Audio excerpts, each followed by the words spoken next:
Hello and welcome to yet another video, and in this video it is something special because I would like to talk about this camera right here. It's the Canon EOS 1D Mark III. Now this camera has been out for a while now, I know, but this camera has a special place in my heart for a long time now, being like my dream camera back in like when I was in 8th grade, and even after Canon discontinued it, it was kind of like a camera that I wish to own someday. And having owned this camera for a while now, and having used it to a certain extent as like a daily camera at a certain point as well, I really fall in love with this camera as well. And I think that for the budget and for the capability that this camera still offers, this camera is still quite capable for today's standards in many uses actually. So in this video I'll be talking about the pros, the cons, and pretty much the usability and everything about this camera. So without further ado, let's get into the video.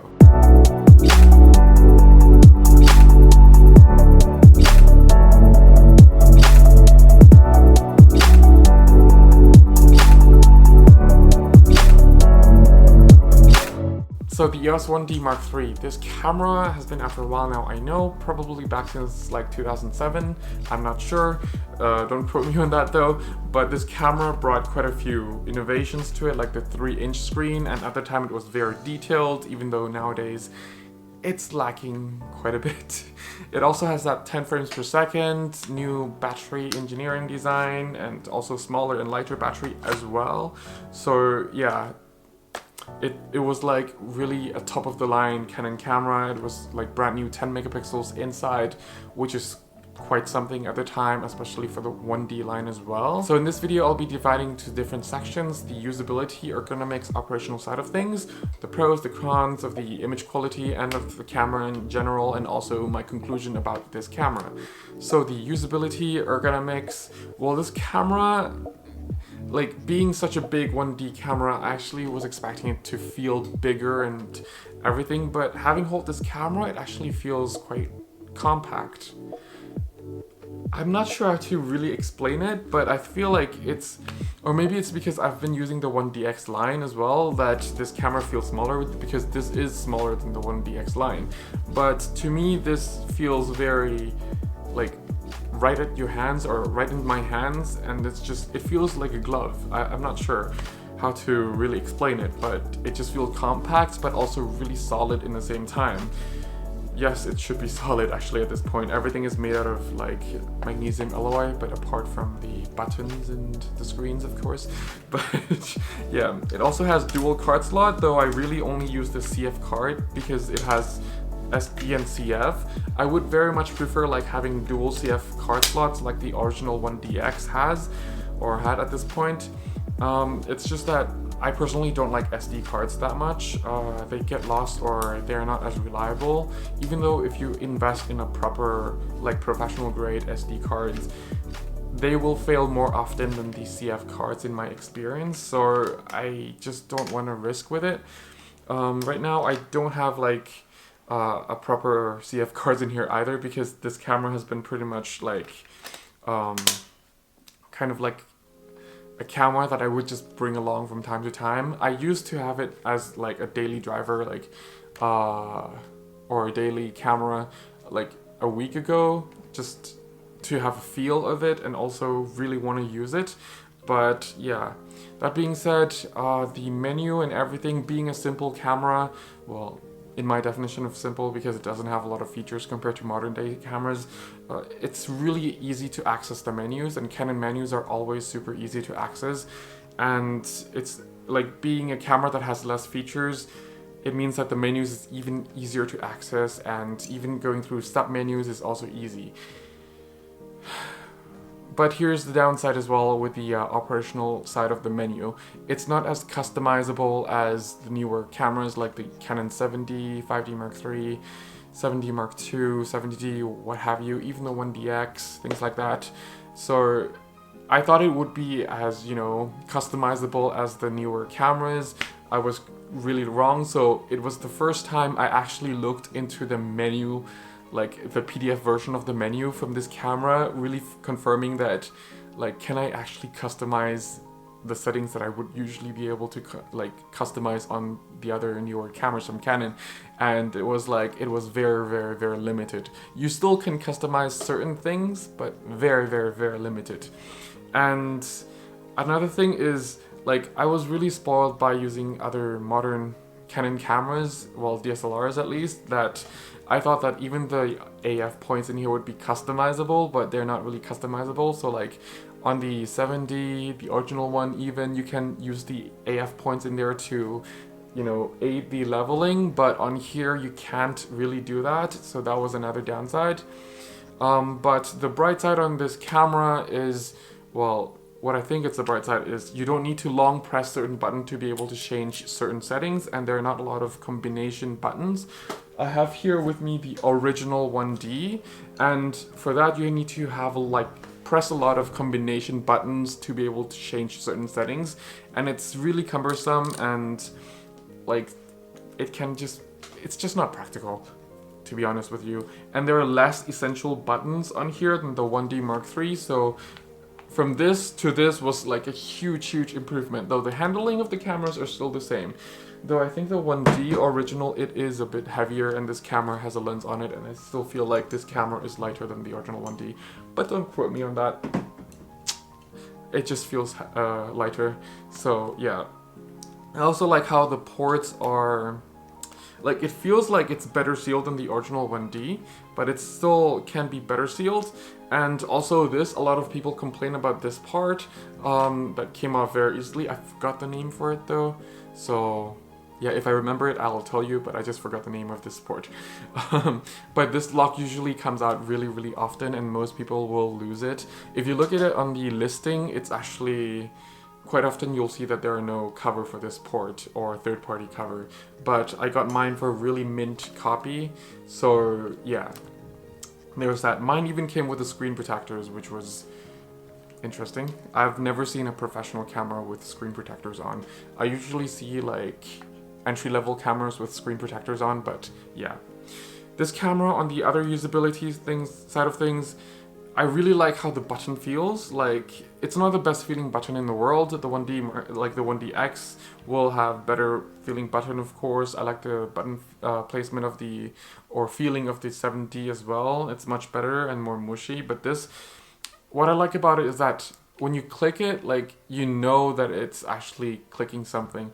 Whereas if you're clicking the button like a 60D, 70D, it's like, sometimes you don't get that affirmative button, or the buttons layout in different sector of the camera feels different to each other, whereas the there's a consistency in the feeling of each button, so you know that you actually press the buttons. Although these three buttons down here is like they are a little bit recessed in my opinion, but yeah, otherwise everything is really nice. And obviously the same viewfinder as you'll see in pretty much all of the professional line of cameras from Canon, so you can just use the same eye cup, I think. So yeah, there is that. The live view on this camera is very limited, though it's not gonna, like, you can frame it with live view, but there's no autofocusing system in live view, so you have to pretty much focus and then you can hit live view, or just manually focus in live view. It's not as quick as, let's say, even the original 1DX. So the original 1DX, so the 5D Mark III, the 5D Mark II, 7D, there is still like a back focusing button where you can just focus in live view and it try to focus, which is more practical in my opinion. Way of using live view, but yeah, but if you're using just manual focusing lenses, then what I'm saying is pretty much doesn't matter really. That being said, while we're in the topic about autofocusing system, if you're in manual, like if you have a fully manual lens, just like many other Canon cameras, the autofocusing system points there will give you the aid for the manual focusing, so it will flicker, or yeah, I think that's the right word. Flicker red lights to the point like which part of the focusing points are actually in focus. So for example, if this part of the autofocusing point is in focus with the manual lens, it will flicker that point as well. But you also have to enable that in the menu, I think. I think I also enable that in the custom menu. But yours might come standard, so it depends on the previous owner of the camera, of course.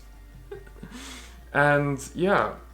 Another thing that I really like about this camera, which actually it's a feature that I haven't used it yet, but I'm really planning to use it once, you know, the situation with the COVID-19 is better and I can do more photojournalism and everything is the ability to actually record sound on the image file, things like that. It's pretty, like, apart from my original 1DX, this is the other camera, the only other camera that has this feature, and I really would love to try out this feature. It's just too bad that I got this camera on the original 1DX during this time of the pandemic.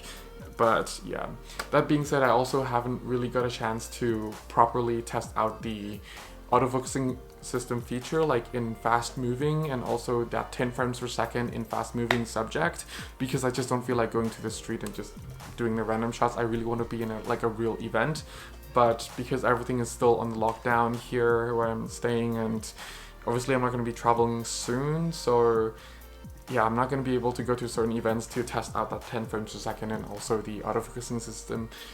So yeah, well, the rapid AI servo, yeah, continuous autofocusing system. So yeah, there's that. Other than that, being a camera that's pretty much kind of basic, like in terms of it doesn't do that much, like it doesn't have video, it doesn't do Bluetooth, Wi-Fi, it doesn't have, you know, NFC connections, things like that. It means that this big battery will actually give you a really long lifetime with the one charge. So yeah, that's another positive side. And being the 1D line, they always give you this dual charger, so if you have two batteries laying around, then yeah. Talking about batteries, I heard that, I haven't tried it, but I heard that it's not really reliable with the third-party batteries when you put it on the charger. So the original charger is really picky when it comes to charging the battery of the model, so it's really picky to its own original Canon model. But since I don't have any third-party batteries laying around, and I don't think I have the reason to buy any third-party batteries yet, I haven't experienced that yet. So I'm not sure, well, I cannot confirm if that's really the case for every single third-party batteries, or it's just for certain copies of third-party batteries. So yeah, there's that. Another downside, well, it's not too much of a downside, because you can't really select a lot of autofocusing system in there, is the joystick here. There's only the joystick up here, whereas the 1DX has two joysticks, and yeah, it's really a big deal if I'm shooting vertically, because if I want to change autofocusing system, or sorry, not system, but points, I would need to switch my hand back here again, which kind of like defeats the whole purpose of really having to grips on the camera, like a vertical grips as well. So yeah, there's that. Another downside on this camera is, well, in terms of the operational side, and yep, is this here. I believe like one of the older cameras has the FireWire, and this has like a mini USB, and it's not about the data file, like the size of the file that's being transferred, but if you're shooting tethered, having FireWire is not only faster, but also more secure, because mini USB is just, it gets loose very easily, and I love shooting tethered to the camera, like, yeah, between the camera and the computer. Canon makes great software for that, so yeah, unless if you're shooting on the tripod all the time, you might want to consider getting like a USB protector. I think that usually it would come with a camera, but when I got mine, it didn't come with a camera. But I didn't really complain on it because, you know, it's a used camera, and I got it for like 350 euros. This camera had the CPS service just last year, and the shutter actuation is actually under 34,000 images. So I was really pleased to actually have it, and I'm also in the CPS program as well, so I can still get this camera serviced if I want to. Now this camera, even though it's not a full frame camera, it is a APS-H size sensor. It only takes EF lenses, which kind of puts it in a weird spot, but like, sometimes it's nice if you're working with full frame and you want a little bit of crop or reach, then I can just put like a 70-200 on here, f2.8, and then shoot a little bit further. But being like modern day with a lot of really high resolution full frame sensors, sometimes it's still easier to just keep those lenses on the camera and then just crop in. But yeah, so now let me talk a little bit about the screen. The screen itself is actually okay if you just want to use it for like judging your framing and just see the average color that you're getting on here, but it's not the best screen in the world, obviously not. You will be able to see the pixels on here. I know Canon put a lot of effort at the time on trying to make this screen not so, you know, glossy or reflective, but it is still really reflective compared to modern day cameras. This is even the older 1DX, so but it's not really reflective, not that much. And this, if you're actually in the bright sunlight, you will need to like put shade on your screen a little bit or something. It will just reflect your face very, very well. And yeah, and also what I love about another screen is actually when you put on the light here and also back here is lit up blue. Let me put that on again. This room is a little bit bright for now, but it's actually a blue color light, which is something I really love. On the newer cameras, like the 1DX, the 1DX Mark II, Mark III, it's orange, but not the boring orange like, well, these screens are actually boring in general, but like, they're not the plain orange like the 5D line, the 7D line, the double-digit lines of cameras. These are actually darker orange as well, and you will be able to actually tell it's much brighter and darker than those cameras. But it's just something, you know, you kind of learn and then see and then just, you notice these things. Oh, and before I go into the pros and cons, the image quality and conclusion and so on, let me actually show you the burst in this camera. Yeah. No cards inside, of course. Okay, I just see. I finally put 1 bar less on the camera. So this battery has been in here for like 2 weeks now without any charge, and finally 1 bar has come down. So it really proves on like how much battery life this camera has. But in the same time, there wasn't anything intense that I put it through. So yeah, there is that. Anyway, into the pros and cons, the image quality. The image quality is 10 megapixels, APS-H size sensor. It has its own look to it, and there is that Canon color, but it is like the older Canon color that you get with the older cameras, like even older than the 5D Mark II. I love the images from the 5D Mark II very, very much. It has a special place in my heart, but with the Canon EOS 1D Mark III, it's really even older than that look, and it's not bad. The dynamic range is usable for modern day standards, but you will see the huge difference and you will have to tweak your images to meet modern day requirement a little bit. That being said, being a professional camera, it still has enough room to really tweak it up quite a bit. I haven't had a chance to really put this camera through its paces, even though I try to use this camera as like a daily camera as well. But, you know, with the lockdown, the curfew, the current pandemic and everything, I really didn't get a chance to shoot something professional with it, but only like around my neighborhood pretty much. And shooting street photography with this camera is kind of weird because it is loud and it is not always hitting the place where I want it, and getting my head around the APS-H size sensor frame line is still something I have to adapt to, because I have the frame line in my head of like how it would look like for example how a 50mm or 24mm or what have you would look like on a full frame, on the crop frame APS-C size sensor, but on here it's kind of in between, and I'm still not really there yet with guesstimating the frame lines when I'm shooting street photography, because I don't really like to be doing that, especially when this camera is huge, and you know, doing that is a bit weird, like in your face to other people. So yeah, but anyway, back to the image quality. The skin tone is there. I really like the Canon skin tone, even being such an old camera, old sensor. If you're hearing sound, it's my washing machine. I'm really sorry. It's just, I just got home, so I'm just doing laundry as well. But anyway, into the image quality. In terms of skin tone, this camera is actually pretty good. Still, I really always like the Canon roll-offs into the highlights or into the shadows. It's not harsh or anything like some other brands, and it's just more natural, even though the sensor is not new sensor, but having that natural roll-off is really important, and this camera really has that natural roll-off. And if you're taking more of like a landscape images, the green color, the green tone is not really intrusive. It's actually kind of muted in a way, so if you like saturated green, you will have to bring that up in post. That being said, it is still giving you that like older generation Canon color science, which is still really nice and sweet. And as I said, the only downside to it is really just you have to bring it up or enhance it a little bit more because it's an older sensor. And being an older sensor, it actually gives you that kind of like matte color if you're looking for, and it's not like kind of like a glossy color that you'll find in a lot of modern day cameras. So if you're into like sort of like matte, not faded, but just matte color, then I think this camera is still a camera you might want to consider because it has its own really nice look to it if you can work with it as well. Now into the conclusion. So it's really a mixed bag camera because I personally love this camera very much.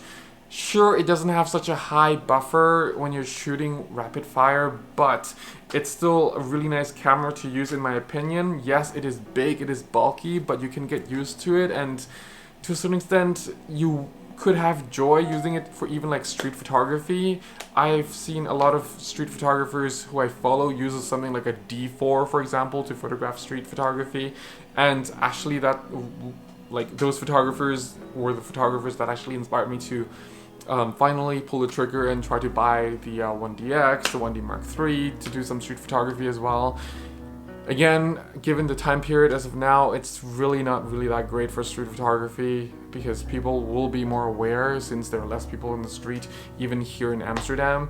So yeah, there's that. But for the price, I don't think you can really dislike it that much, because I've seen prices going for like 250 euros, some are like 500 euros, so it is around entry-level camera price range, and for this price you're getting like a really nice feature. You're getting that 10 frames per second that a lot of entry-level cameras will not give you. You're getting a really solidly built weather-sealed body, which is pretty much like one of the main factors that make me buy cameras is the weather-sealed and the build quality. I've dropped my 1DX, I've dropped my 5D Mark III, 5D Mark II, and all the other cameras, and I really love cameras that can actually handle the drop, can handle wherever I take it to, and this is a camera that will be able to do that. If you're looking for like a travel camera that is reliable, or a camera that you can take to a lot of places and will be reliable but also doesn't cost that much, and also will work in harsh environment condition, this is still a camera that is very capable for professional use to do just that as well. And it really proves the engineering and pretty much the designing of this camera that it still survived. Another downside though is because of the size, you will have to look for proper bag, not proper but like big enough bags that would actually fit this camera, because this camera often can be a bit too tall for most camera bags. So yes, that, especially nowadays when a lot of people are switching over to mirrorless, and camera bags, camera bag companies that, you know, produce bags are also producing more and designing more smaller camera bags to suit the needs of the mirrorless camera shooter, the mirrorless photographer shooters. So yeah, just to keep that in mind. But otherwise, if you're a professional or looking for a backup camera on a budget, like really on a budget, and don't mind the APS-H size sensor, then I would say that this camera is still a good camera. If you're like an amateur wildlife photographer or plane spotter, I'd say that this camera is still a really good camera. That 10 frames per second, APS-H size sensor, so it already crops in a little bit for you. The downside is of course the megapixel count, but hey, you get the extra reach anyway with the sensor. So yeah. And also for Instagram, you don't really need such a high megapixel count anyway.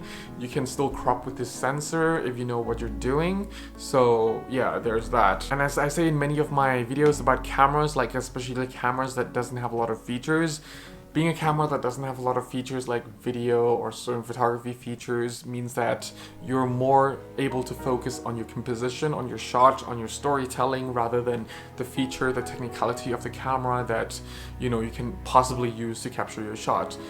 The lesser the camera has, like in terms of fancy features, the more you're able to really spend time with your shots, and in my opinion, that's also pretty good.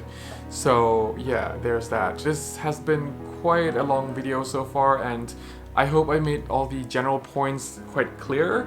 I know this video is a little bit kind of like messy. It just because I haven't had a chance to really properly test this camera the way I wanted to test it, but only use it as a daily camera kind of, and it's not really doing justice for this camera. But you know, if you get a chance to use this camera or to own this camera, and if you live somewhere where more exciting things are happening, or near the countryside where you can just go out and test the wildlife and everything, or just photograph amazing things, then please do, because this is still an amazing camera today and I would still highly recommend it. But of course you have to accept the weight, the size of this camera as well. So, and also the limitations of this camera. For example, this camera is not that great in low light compared to modern day standards. But for ISO, I wouldn't go higher than 1600, and if you're doing a lot of editing, maybe not higher than 1000 ISO even. So yeah, there's that. But if you're only putting it on Instagram, then ISO 3200 is also fine, I guess. Yeah. Anyway, I'd like to end it here because it's getting too long. If you need a free photography guidebook for beginner, it's absolutely for free on my website. The link is also down in the description below. It's absolutely for free. You don't need to send me your email address, no signing up for anything. And there's also my free 2021 photography calendar. So yeah, it's digital download. Thank you very much for watching. If you have any questions, please leave them down below in the comment section. And have fun shooting, stay safe, and bye for now.